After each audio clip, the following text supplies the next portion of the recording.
Presidente Iván Duque firma decreto que prorroga la prohibición de uso de armas en el país. En los próximos días, el ministro de Defensa junto a las fuerzas militares presentarán los cambios a la norma. La residencia del excontratista Juan Carlos Montes fue allanada por el CTI de la Fiscalía en medio de la investigación del Petrovideo. Es necesario analizar responsabilidad penal de evasores de impuestos, advierte fiscal general. 2 días después de accidente en Monserrate que dejó 28 heridos, autoridades siguen sin saber qué pasó. Sería un poco irrespetuoso de mi parte, irresponsable, decirles a ustedes qué sucedió cuando en realidad no tenemos conocimiento al respecto. Paro de funcionarios de 3 clínicas de Valledupar. Protestan porque les deben sueldo desde hace meses y denuncian que el dueño prefirió comprarse un Ferrari. Procuraduría asume investigación por presunto abuso sexual de una teniente de policía en fiesta de fin de año en Valledupar. Rusia lanza misil hipersónico bajo supervisión de Putin. Es capaz de burlar cualquier sistema antimisiles del mundo, asegura el Kremlin. Japón anuncia que retomará abiertamente la casa comercial de ballenas. Hoy en la Feria de Cali el turno fue para los coleccionistas, el inicio de la temporada taurina y el espacio para los deportes. Todos los detalles en minutos desde la Sultana del Valle.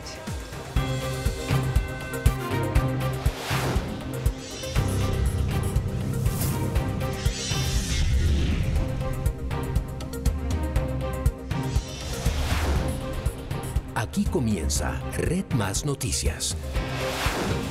Buenas noches y bienvenidos a esta nueva emisión. Es un placer saber que nos acompañan a esta hora y empezamos con la información. El Gobierno Nacional firmó la prórroga para la prohibición de porte de armas en el país. Sin embargo, en los próximos días habría una modificación en el decreto para casos especiales de colombianos que requerirían tener un salvoconducto. El presidente Iván Duque firmó el decreto que prorroga la prohibición del porte de armas que se viene gestionando durante los últimos años y que ha logrado una significativa reducción en la tasa de homicidios. Horas antes de conocerse la decisión, el senador Álvaro Uribe y el presidente del Congreso Ernesto Macías se anticiparon a la publicación del Gobierno Nacional. Impartirá a las autoridades militares competentes los lineamientos y o directrices para la expedición de las autorizaciones especiales que requieran los titulares por razones de urgencia o seguridad y de las excepciones que corresponda, teniendo en cuenta, entre otros factores, las condiciones particulares de cada solicitud. En alianza informativa de Caracol Radio y Red Más Noticias, el ministro de Defensa desvirtuó que se abra la puerta para flexibilizar los permisos especiales del porte de armas. Esto no implica ninguna flexibilización. Esto no tiene, es decir, esa no es una apreciación correcta de lo que sucede con el decreto. El decreto simplemente tiene una variación sobre los decretos anteriores en el sentido de que va a expedir el Ministerio de Defensa unas directrices para que los permisos sean otorgados de manera más objetiva, eliminando discrecionalidad de los funcionarios que antes tenían la posibilidad de otorgar permisos especiales. Cuando no existía esta norma, más de 450.000 personas tenían un salvoconducto y bajo el decreto que estableció el gobierno de Santos se redujo a 7.000 permisos, lo que permitió tener la tasa más baja de homicidios en los últimos 40 años. Nos preocupa ese parágrafo donde se dice que se abre la posibilidad de permitir otra vez el porte y el uso de armas de fuego. Preocupa enormemente. Preocupa por 3 cosas. 1, de cada 10 colombianos, 7 estaría dispuesto a tomar justicia por mano propia o venganza. Y de cada 10 colombianos, 5 estaría dispuesto a acceder a un arma. Para este experto, el gobierno debería enfocarse realmente en consolidar normas contundentes frente al mercado negro de armas en el país. Hay que poner lupa urgente al mercado negro de armas de fuego. Se consiguen desde 200.000 pesos, es muy fácil acceder a ellas. Segundo, hay que tener un protocolo muy detallado de cómo serían esos permisos y cuáles serían los requisitos.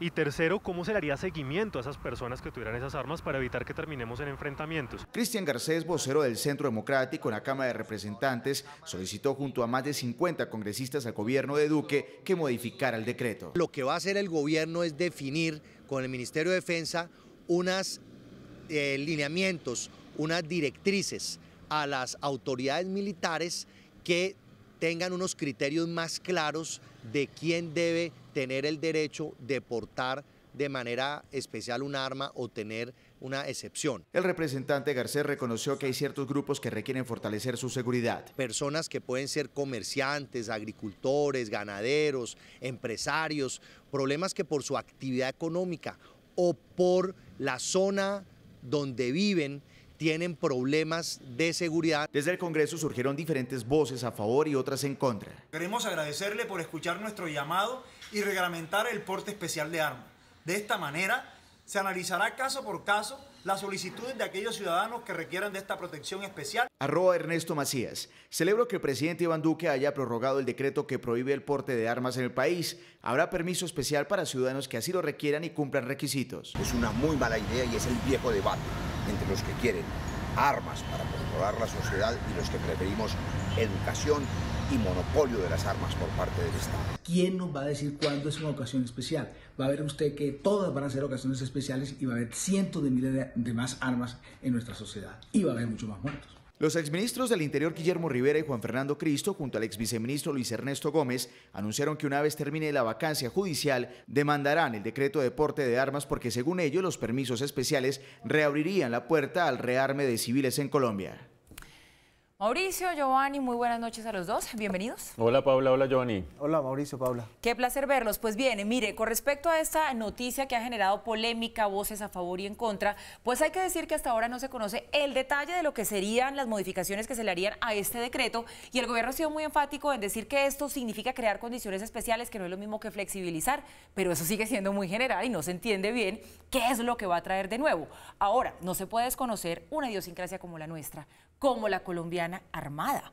Los colombianos somos atravesados, por eso nos gusta el traguito. Imagínense la combinación de uno enfiestado con tragos en la cabeza más armas, eso es complicado. Y hay un punto que me parece interesante para escucharlos ya ustedes dos, que señalan los expertos en seguridad de diferentes universidades. Y es que ellos dicen que un país seguro no es aquel que le permite a sus ciudadanos estar armados, sino que un país seguro es aquel donde usted no necesita estar armado. Paula, este decreto está antecedido hace mucho tiempo de una sentencia de la Corte Constitucional. La sentencia de la Corte Constitucional dice, como corresponde y como dice la Constitución, el monopolio de las armas está en el Estado. Pero esa sentencia de la Corte Constitucional reconoce desde mediados de los 90, que conste que yo no puedo ver un arma, pero la Corte Constitucional reconoce que en casos excepcionales debería autorizarse el porte de armas. Número 1. Número 2, este decreto reemplaza un decreto previo que llevaba hasta final de 2018 la suspensión de las licencias para portar armas.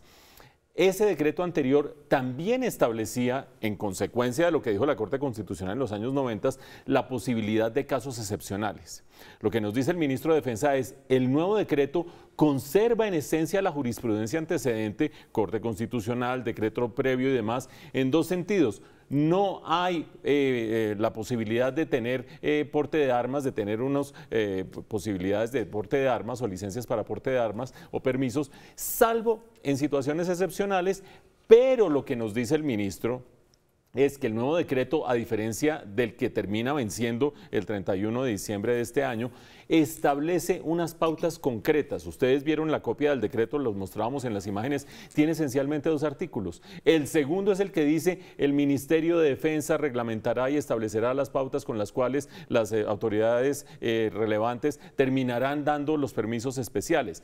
Por lo tanto, el gran ojo hay que terminarlo poniendo en lo que termine diciendo el Ministerio de Defensa, porque el Ministerio de Defensa terminará dictándoles a las autoridades militares y a las brigadas cuáles serán esos casos excepcionales, cerrando la discrecionalidad. Ahora, si los lineamientos del Ministerio de Defensa son babosos, son genéricos y son flexibles, pues nos fregamos, pero uno esperaría que lo que venga en adelante en términos de reglamentación termine siendo clave. Y quiero además darles una pautica adicional que estábamos comentando antes de que arrancara el noticiero. Y es que es muy curioso, Giovanni, que se hubiera conocido en primera instancia la existencia de este decreto a través de un tuit del senador y del anterior presidente, del expresidente Álvaro Uribe, el día 25 de diciembre a las 7 de la noche, 7:02 de la noche para ser más exactos, chiveando de esa manera al presidente Iván Duque. No se sabe si fue que el decreto le llegó primero al expresidente Álvaro Uribe o si les llegó por igual a los dos y terminó saliendo primero la noticia del uno y del otro. Eso ha generado cierto ruido en la mitad. En todo caso, que no nos distraiga de lo sustancial, y es cómo va a terminar reglamentando el Ministerio de Defensa este decreto. Pero sabe que sí nos distrae, Mauricio, porque fue un error de comunicaciones trascendental. O sea, no solamente que lo hubiese hecho el presidente al principio, sino que cómo salen sin que eso esté reglamentado. porque se presta para esta discusión. Si eso hubiese salido reglamentado con las normas, el ministro de la Defensa dice que solo se entregan las armas en este caso, no estaríamos en esta discusión. De acuerdo. La discusión sería distinta, pero salieron, ¿no? Sí, con un huecazo enorme que desdibuja que el principio se mantiene, y es que se mantiene la prohibición, pero quedó un interrogante muy grande y la opinión pública se está preguntando qué va a pasar en una sociedad en la que, como decía Paula, solo hasta noviembre iban 80.000 homicidios. Yo no sé si estemos preparados para eso. En Colombia, andar armados, habrá casos especiales, pero en general no.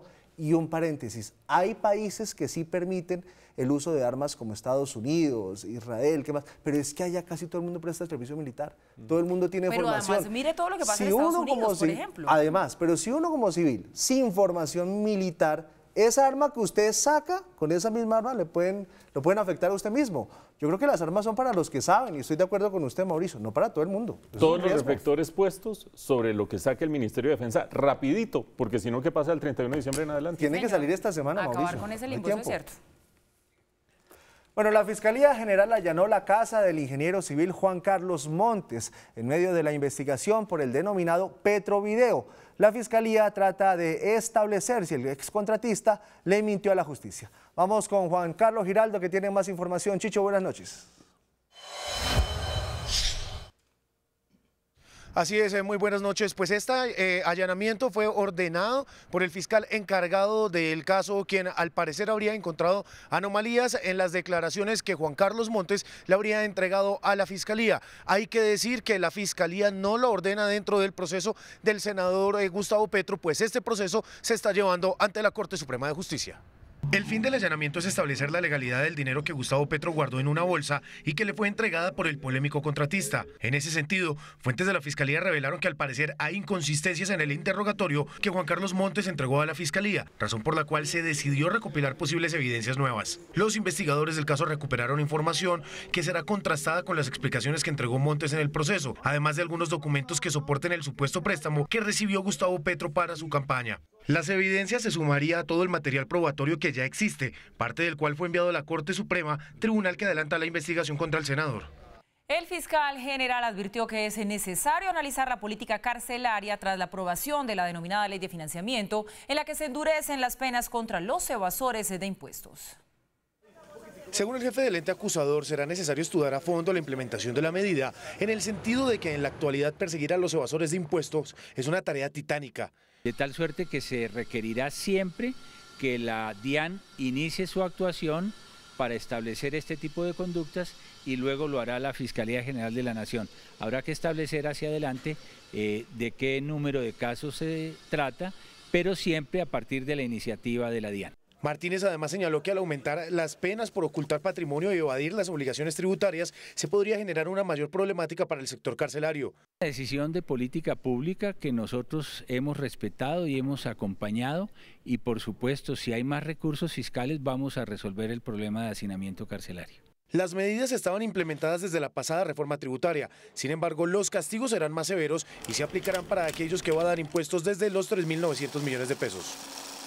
Esa bendita manía, Paula y Mauricio, de que sacan una norma y si no hay cárcel no funciona. ¿Ustedes creen que esto merita cárcel cuando estamos hablando de que nuestras cárceles están a tope? Colapsadas.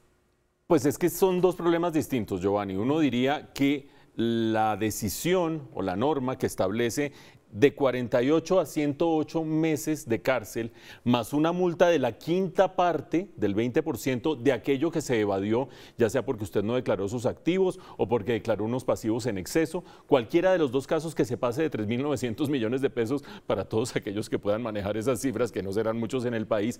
En ese caso, pagar 20% de lo que terminaron defraudando por activos o por pasivos, más pagar de 48 a 108 meses de cárcel, puede tener sentido en un país en el que todo el mundo evade, pero como si fuera el deporte nacional.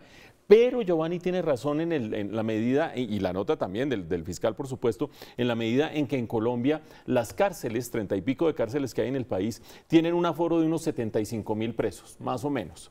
y hay 120.000 presos donde caben 75.000. Evidentemente, con semejante sobrepoblación, de los cuales 40.000 están esperando que les dicten sentencia, que eso es lo más absurdo de todo, con semejante sobrepoblación, pretender que ahorita se va a lograr controlar la evasión de impuestos a punta de cárcel cuando no caben ni siquiera los asesinos o los que son presuntos asesinos en las cárceles es una bobada. Ahora, si uno tiene el 20% de las multas, de todo lo que logró evadir la gente, uno diría, con ese 20% de las multas se puede hacer alguito, se pueden hacer unas cárceles o unas cosas, o ayudar a financiar la situación tan compleja que hay en las cárceles en este momento. Pero no faltará un abogado que diga, no se puede usar esa plata para eso, sino que tiene que ir al presupuesto nacional. ¿Y por qué no endurecer entonces más esas sanciones que sean mucho más fuertes, sobre todo hoy en día cuando la tecnología ya permite, con un clic, cruzar información, saber quién evade, venga para acá, señor, y una sanción severa? Tiene razón usted que la multa parece poquita cuando usted logra decir, vea, yo no tuve 10.000 millones de pesos de activos, sino solo 5.000.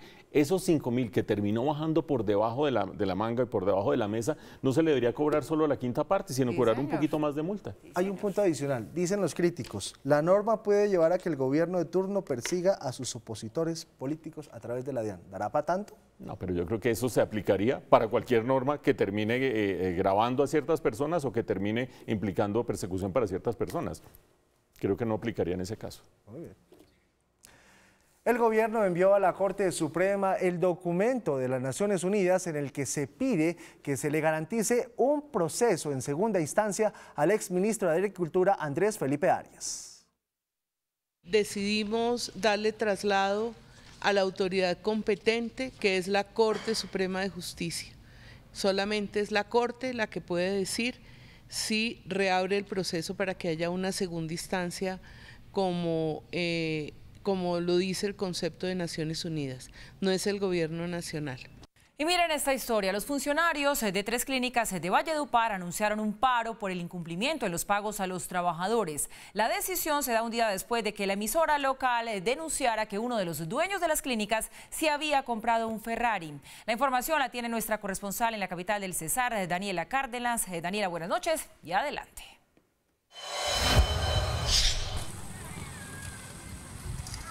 Hola, buenas noches desde Valledupar. Pues luego de que Red Más Noticias recogiera la polémica suscitada tras un trino de una reconocida casa radial en Valledupar, en la que ponía en evidencia el hecho de que mientras los SARS andaban en lujosos vehículos en las calles de la ciudad, adeudaban varios salarios a sus empleados. Hoy se conoció la decisión de los empleados de 3 de sus clínicas, la Clínica Médicos de Alta Complejidad, la Clínica Médicos Limitada y la Clínica de Valledupar. Ellos han decidido cesar sus actividades para presionar a los SARS para que cumplan los acuerdos pactados.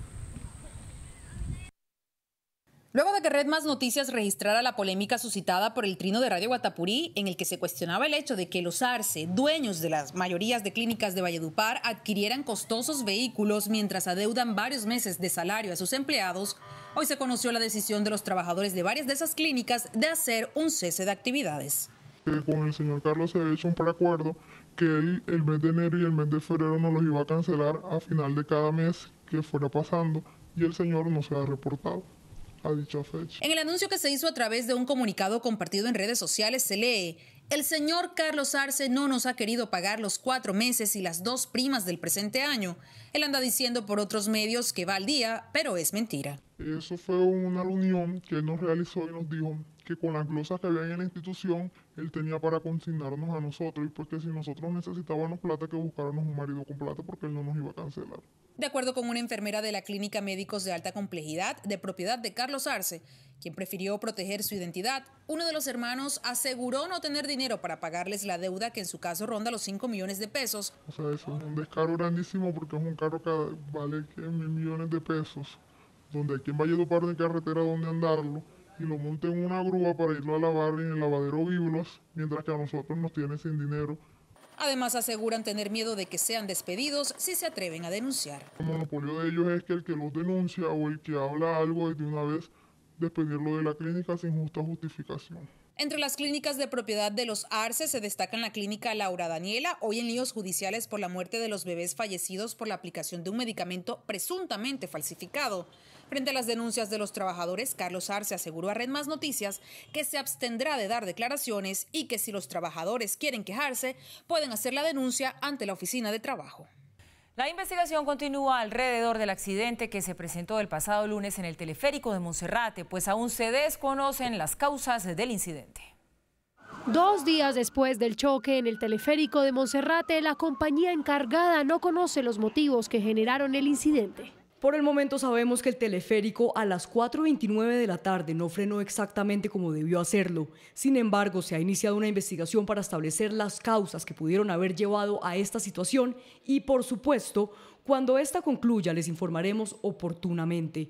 Asimismo, también les informaremos la fecha de reinicio del funcionamiento del teleférico.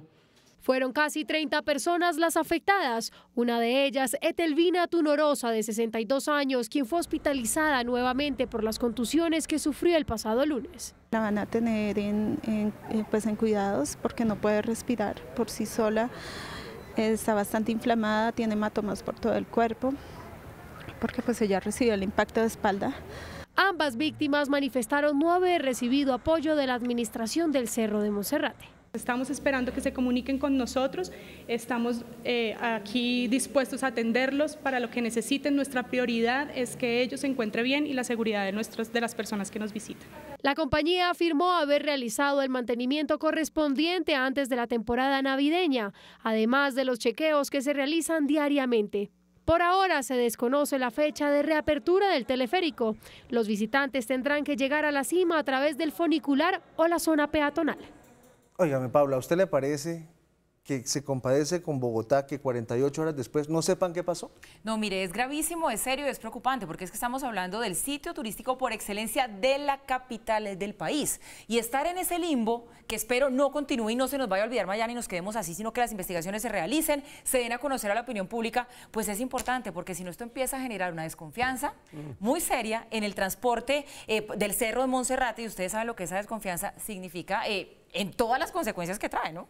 Hay que recordarle a los televidentes, Paula y Giovanni, que hay 2 maneras de subir a Monserrate, el teleférico y el funicular. El funicular a pie, señor, va por que creo que está tomando fuerza después de esto. Bueno, todos queremos subir a pie. sí, pero para que la gente sepa también que el funicular sí está habilitado, sí, es decir, el teleférico, que es el que va por cables y que tuvo el accidente, un carro que iba bajando terminó golpeando la plataforma y por el cable terminó afectando al carro de arriba que estaba llegando a la plataforma de arriba y también se terminaron estrellando. Está suspendido el teleférico, el funicular funciona.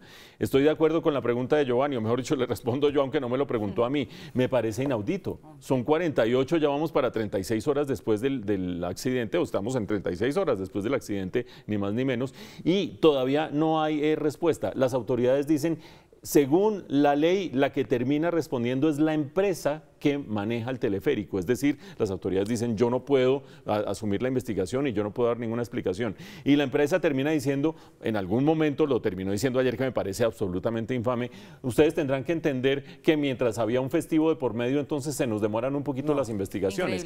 Creo que cuando hay gente en la clínica, cuando hay dudas sobre lo que va a pasar con el teleférico, lo mínimo es que la investigación termine quedando sobre la mesa y en consecuencia las medidas remediales terminen siendo consistentes con ese diagnóstico. Vamos a ver si de aquí a mañana, Giovanni, estamos registrando otra vez una dilación de 24 horas más. Yo creo que no, ¿sabe por qué? Salió a hablar la jefa de prensa. Yo creo que en este caso no es la vocera la que tiene que dar la cara, sino el gerente, el que tiene que decir qué pasó. Y además otra cosa que dijo la jefa de prensa, que lo hace de buena fe, estamos esperando que las víctimas se comuniquen con nosotros. No, señores. Claro, creo que son ellos los que tienen que comunicarse con las víctimas, por lo menos para saber cómo están.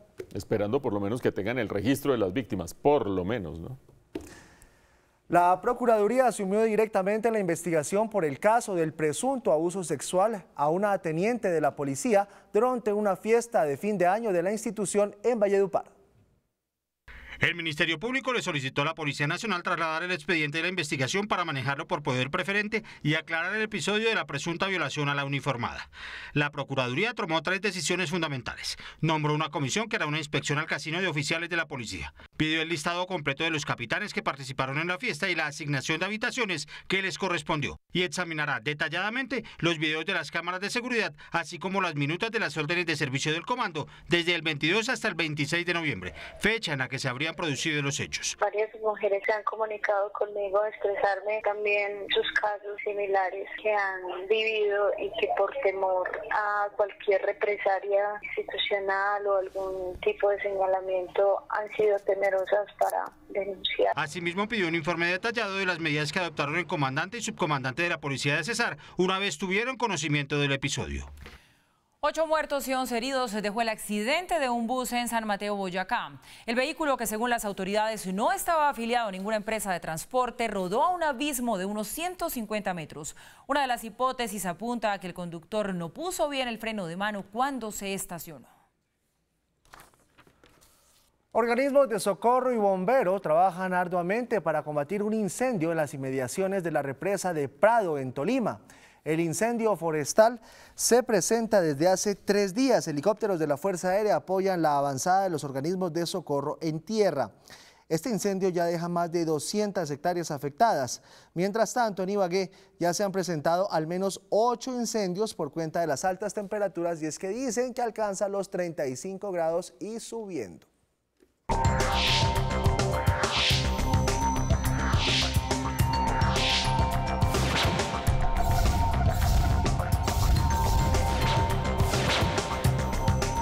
Regresamos y damos paso ahora a la información internacional. El presidente de Rusia, Vladimir Putin, estuvo presente en el exitoso ensayo del nuevo misil hipersónico que, según informó, es capaz de superar el escudo antimisiles de Estados Unidos.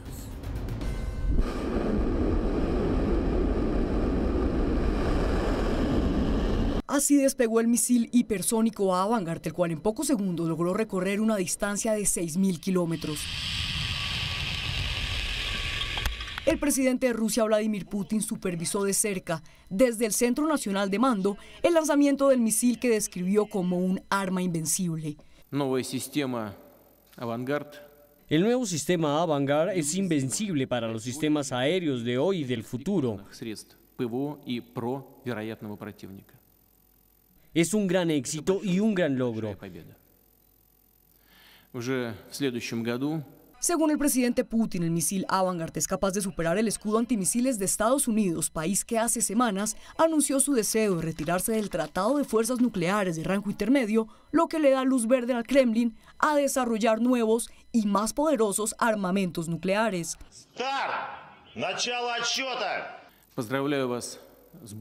Felicitaciones en este gran logro en la vida de las Fuerzas Armadas y en términos de asegurar la seguridad del Estado ruso. Vladimir Putin anunció que con esta prueba los ensayos del misil hipersónico Avangard culminaron y se espera que a principios de 2019 sea entregado a las Fuerzas Armadas rusas.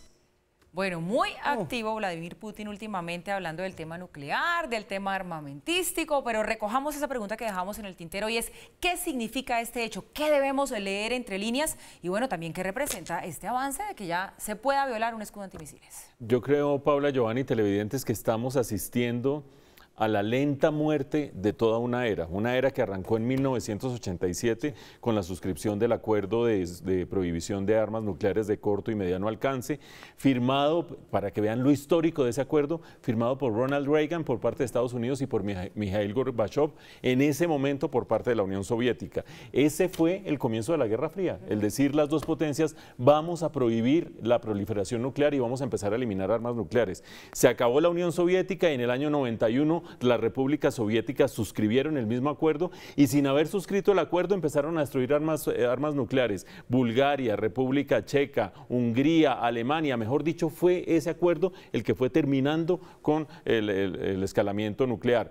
Obviamente los tiempos cambiaron durante todas estas décadas y Donald Trump por una parte este año empezó a decir, vea, yo me voy a salir de ese acuerdo y me voy a salir de ese acuerdo porque Rusia lo ha violado y porque además países como Corea del Norte y China que no hacen parte del acuerdo tienen armas nucleares, Irán tiene armas nucleares, yo para qué me mantengo en ese acuerdo.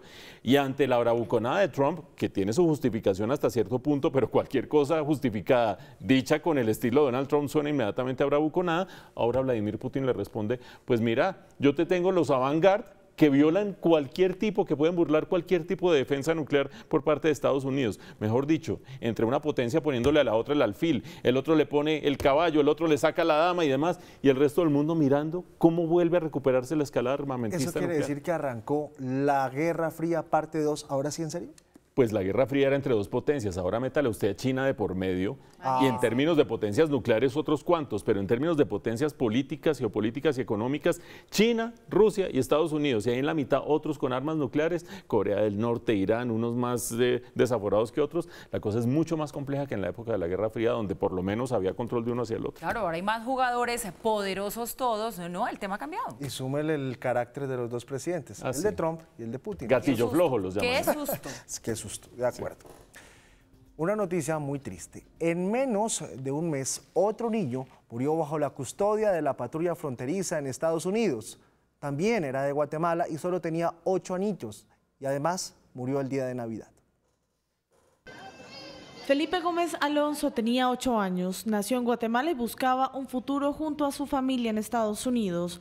Fue llevado el lunes 24 de diciembre al hospital en Nuevo México, a 1 hora y media del paso fronterizo del Paso, Texas, el segundo más transitado de la frontera después de Tijuana. Presentaba síntomas de influenza, por lo que le fue diagnosticada fiebre y un resfriado. Le suministraron ibuprofeno y antibióticos. Horas después fue dado de alta. Durante la noche tuvo que regresar al hospital porque presentaba náuseas y vómito, solo algunas horas antes de su muerte. Es simplemente trágico. Estamos pensando en su familia en este momento. Justo lo que deben estar sintiendo por haber perdido a su hijo el día de Navidad. La niña Jacqueline Cal, fallecida en circunstancias similares, ya fue sepultada en su natal Guatemala. Iba en busca de un futuro lejos de la posibilidad de la muerte y fue así como regresó a su país. Lamentable mucho el fallecimiento de esta niña, no solo esta. Hay muchas niñas que están muriendo en el camino como que sin nada. Su padre permanece en Estados Unidos con un permiso especial otorgado por las autoridades migratorias. Ay, qué triste. Y Donald Trump y la primera dama viajaron a Irak, donde sorprendieron a las tropas en terreno y agradecieron por su servicio. Esta fue la reacción cuando vieron llegar a la pareja presidencial. Hubo abrazos, fotos y autógrafos. Donald Trump también destacó la labor de las tropas en Irak, les agradeció su servicio y aprovechó para desear una feliz Navidad. El mandatario resaltó su desempeño por el debilitamiento del grupo terrorista de Estado Islámico en la región. Se trata del primer viaje de Trump a una zona de combate. Y 30 personas resultaron heridas producto de un sismo de 5 grados en la escala Richter en Sicilia, en Italia. La erupción del volcán Etna fue la causante del sismo. Las autoridades y organismos de rescate evacuaron a cerca de 600 personas, quienes fueron trasladadas a albergues temporales, donde deberán pasar la noche hasta que el riesgo de nuevas réplicas desaparezca. En medio de una fuerte lluvia de críticas, Japón anunció que va a reanudar la caza comercial de ballenas. Lo que consideran como una importante tradición nipona generaría un daño sin precedentes, según los expertos. Japón reanudó la caza comercial de ballenas y se retira de la Comisión Ballenera Internacional, el organismo encargado de la conservación de ballenas que prohibió la caza con fines comerciales en 1986. Con respecto a la caza de ballenas, decidimos reanudar la caza comercial a partir de julio de 2019 y retirarnos del Convenio Internacional para la Regulación de la Caza de Ballenas. Explican qué los lleva a tomar esta decisión.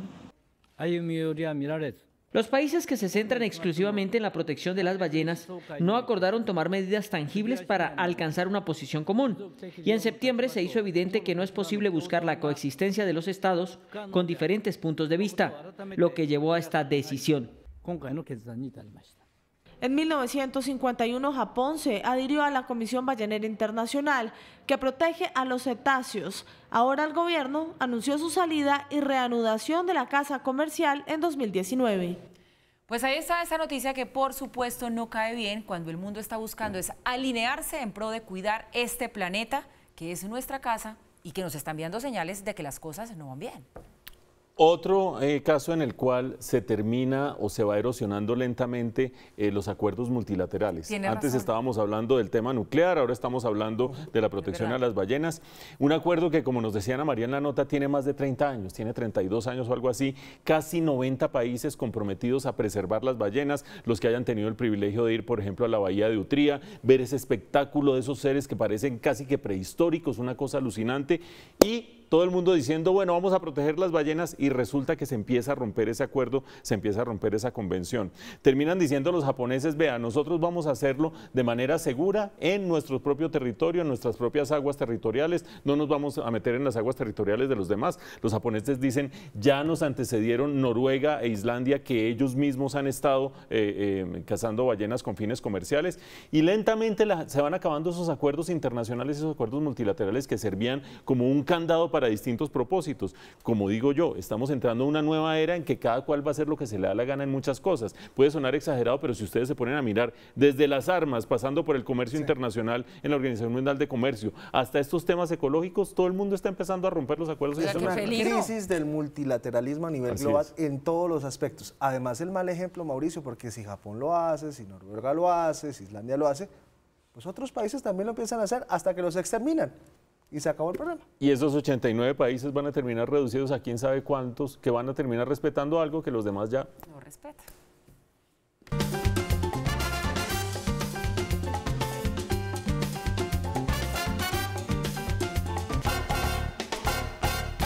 Estamos de regreso y como lo anunciábamos antes de la pausa, nos vamos para Cali, donde andan de feria. Por eso hacemos contacto con Tatiana Franco, ahí en la capital del Valle. Tatiana, buenas noches y adelante con la información. ¿Cómo va la feria? Hola, ¿qué tal, Paula? Yo la saludo desde su tierrita, aquí estoy en la Sultana del Valle, justamente en el Diamante de Softball, donde en contados instantes se dará inicio al concierto del Despechonato. Y quiero contarle que hoy, en el segundo día de la Feria de Cali, se dieron cita los melómanos y coleccionistas en las canchas panamericanas. Ahí tuvieron la oportunidad de intercambiar y disfrutar música en vivo y de clásicos importantísimos. Uno de los eventos de la versión 61 de la Feria de Cali que más convoca público es el encuentro de melómanos y coleccionistas que se cumple en las canchas panamericanas. A ella asiste gente amante de la salsa y de la música de la vieja guardia. El evento de melómanos y coleccionistas este año mejor que el del año pasado, muy organizado como siempre. Y creo que venimos los mismos. En este lugar se venden también instrumentos musicales, camisetas alusivas a los artistas preferidos y recuerdos típicos de feria. Excelente, siempre la logística se ve bien y los eventos son chéveres, buenos conciertos. En la mañana el turno fue para el deporte. Variedad de eventos deportivos se cumplieron en la autopista sur de la capital del Valle. Es un gran espectáculo porque nos brinda la posibilidad de conocer a los mejores deportistas que hay en el país. A esta hora se cumple la denominada Feria Rural en el corregimiento La Leonera y en las comunas 2, 6, 17, 18 y 21 de Cali.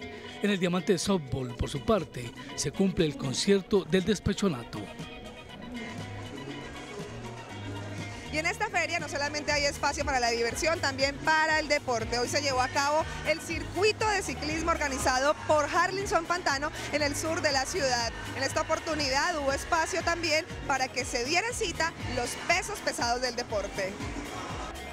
El circuito de ciclismo se cumplió hacia las 12 del día de hoy en la autopista sur, entre carreras 56 y 44. La competencia fue organizada por el ciclista profesional Harlinson Pantano. Al final es por ellos que hacemos este gran evento, ellos venir a una fecha tan difícil, saben que lo hacemos por la Fundación Harlinson Pantano. 90 ciclistas tomaron la partida en medio de una fuerte temperatura que oscilaba a los 30 grados.